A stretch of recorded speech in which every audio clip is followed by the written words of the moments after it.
Hey there, let me share my love of my Kawasaki Ninja ZX12R. This is a 2004 model, and I'm going to share a little bit of history of this bike, what it's like to ride it, a little bit about my personal connection to this ride. This was actually a birthday gift from my wife, which is plenty of reason to love it.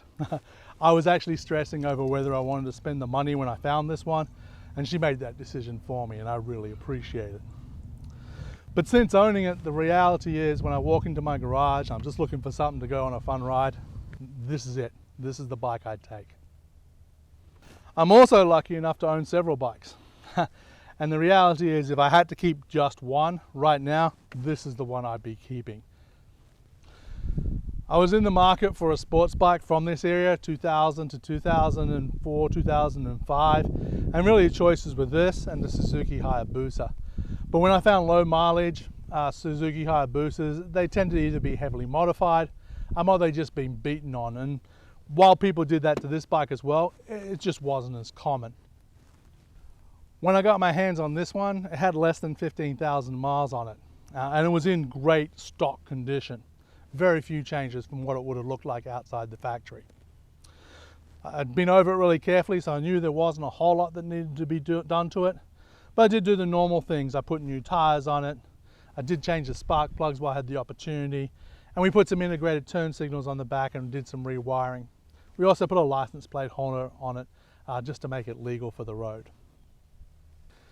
This is a big, powerful, fast bike, but surprisingly comfortable to ride.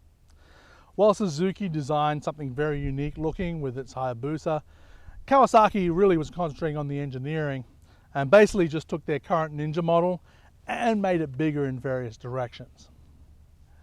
That did mean that Kawasaki did concentrate a lot on the engineering on this bike, and that's shown by this 1200cc inline 4 engine, this giant exhaust, and also a unique frame, which made the bike sturdier, more stable, and also allowed it to be narrower and more aerodynamic. This did come at the cost. It did make it more expensive, but when all you were interested in was speed, that's a small price to pay. Handling wise, it actually handles really well. It does tend to roll into corners rather than being flicked, but in reality this bike was always about power.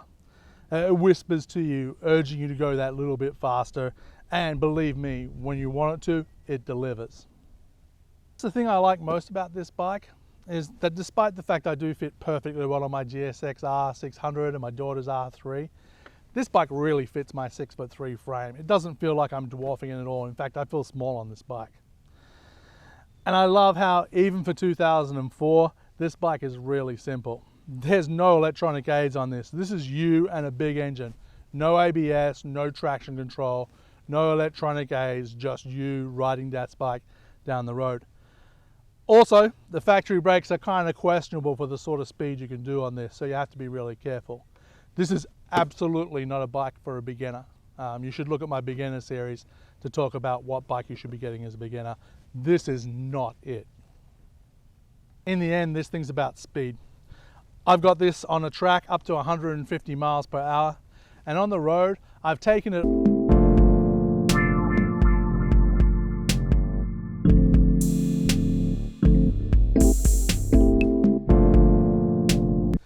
and believe me, that was a lot of fun. So for all those reasons, this bike is a fantastic ride and I love riding it. That's not to say that this bike does not have quirks. The most obvious one is this dash. The dash comes with two analog, hard to read dials and then an LED display which appears to be from a calculator of the era. It only shows a fuel gauge, an odometer, a trip mileage and even a clock, but man is it old school.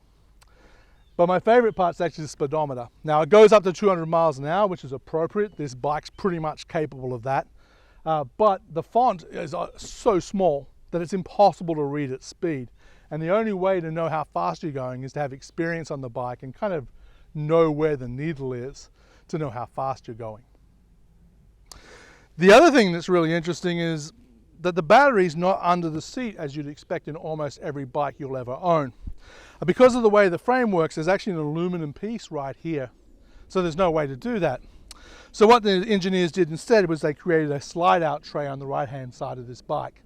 And that's where the battery is. And that sounds like a really good idea. However, to get to it, you have to remove the seats, you have to move this bearing, you have to move this plate, and then another couple of plates on this side to get to it, just to get to the battery. And that's what I had to do. I accidentally left the key in this and ran the battery down. That's what you have to do just to put a charger onto the battery. I've now got leads coming out of it, and there is a trick. You can actually cut the plate on this side to make it a little easier to get to if you want to. But technically, Kawasaki says that's part of the frame, the bolts that put that plate on. So you're not meant to do that, although most people do, and no one's ever reported a problem with it. The other issue with that tray is that if you want to replace the battery, you have to unplug all the electronics on the bike, because you can't get the tray out without those electronics being unplugged. And also, in their infinite wisdom, they put 2 fuses on the other side. The main fuse for the bike and also for the headlights. So if one of those has an issue, and guess what? My bike had an issue with blowing that headlight fuse.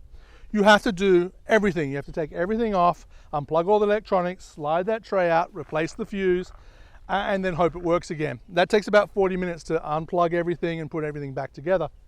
And we had to do that 3 or 4 times to actually get that headlight fuse issue resolved, which took us several hours, something that should have taken several minutes. The other thing that's quirky about this is this enormous exhaust they have on this. Some people refer to it as the scuba tank because it's so large. Sounds great, just really large. And not quite frankly a lot of options in putting other things out there onto the bike. However, like quirks on your best friend, they don't matter. They actually add character to the bike. And as I said, anyone can own a Suzuki Hayabusa. Not anyone can own a Kawasaki ZX12R. And this one's mine, and I'm keeping it forever. I'm taking it for a ride.